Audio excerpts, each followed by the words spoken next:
Assalamu alaikum wa rahmatullahi ta'ala wa barakatuhu. Barkan mu kuma da sake saduwa a cikin wannan sabon shiri namu, wanda yau za mu tashi ne akan sharhin abin da ya shafi history of education, ma'ana tarihi da ya shafi kafuwar education,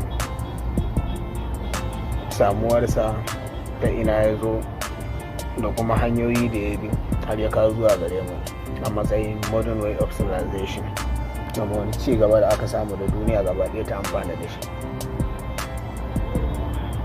A takaicen takaitawa, kamar yadda a cikin littafin da ku kalla an ce brief, to briefly za mu yi bayani a gurguje cewa tarihin samuwar education a duniya ba zai taɓa wanzuwa ba tare da an kawo gudumawa da waɗannan fanni uku suka bayar domin kafuwarsa ba, wanda har ta kai ta kawo yanzu ba ya tsaya a gurinsu ba. Kusan duka duniya an ɗauke shi a matsayin hanya na mataki da za a fara bi gurin kawo ci gaba cikin al'umma, shine education.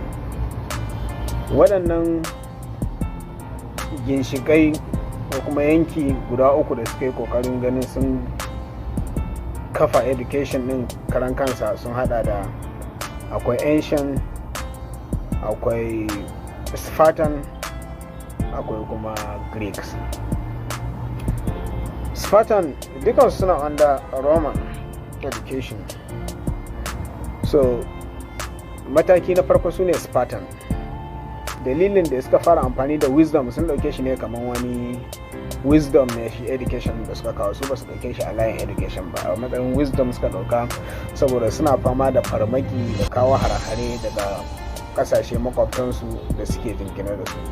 Sai suka fara daukan mataki wurin ganin ya za a yi su kare kansu daga irin wannan vulnerabilities, ma'ana irin wannan shigowa da ake masu kamar bakin haure, ana yi masu lalata cikin al'umma. So sai suka yi tunanin su fara koyar da matasansu abubuwan da suka shafi guda fanni uku, su ne 3Rs kenan: reading, writing and arithmetic. Ya za ka koyi rubuta, ka koyi karanta, kuma ka koyi lissafi.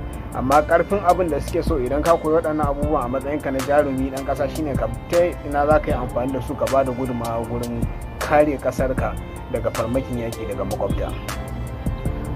So suna da dokoki, shine duk lokacin da aka ce an samu yaro weak, very weak yaro, to gaskiya ba su ajiye shi a matsayin Spartan, saboda Spartan suna ɗaukar shi a matsayin jarumi ne wanda ta kowane fuska zai iya ba da gudunmawa a cikin ƙasarsa.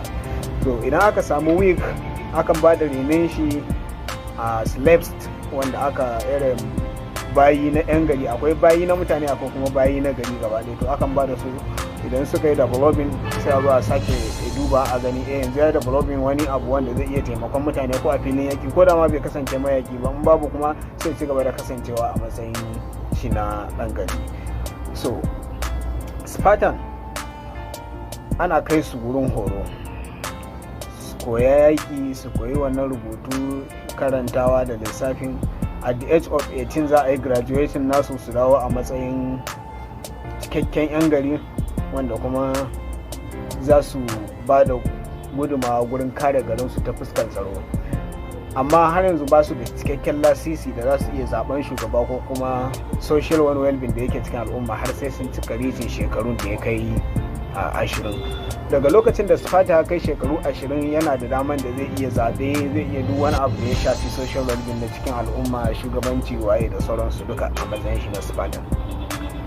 Yana daga cikin training da ake yi ma Spartan shine juriyan duka. Duka yana ɗaya daga cikin wani abu da suke ɗauke shi a matsayin training. Duk inda Sparta zai iya jure duka, to ana mara kallon shine ya cika cikakken Sparta. Sannan dukkanin wani ilimin da zai nemo bai wuce domin ya bada gudunmawa ma ƙasarsa ta wannan fuska ta tsaro ba. Wannan shine lokacin su Sparta iya limit ɗin inda suka tsaya kenan a koyar da ɗaliban su ne. Duk abin da ka je ka koya, to ba a so ya wuce ba da tsaro cikin al'ummarka. Sai mataki na biyu su ne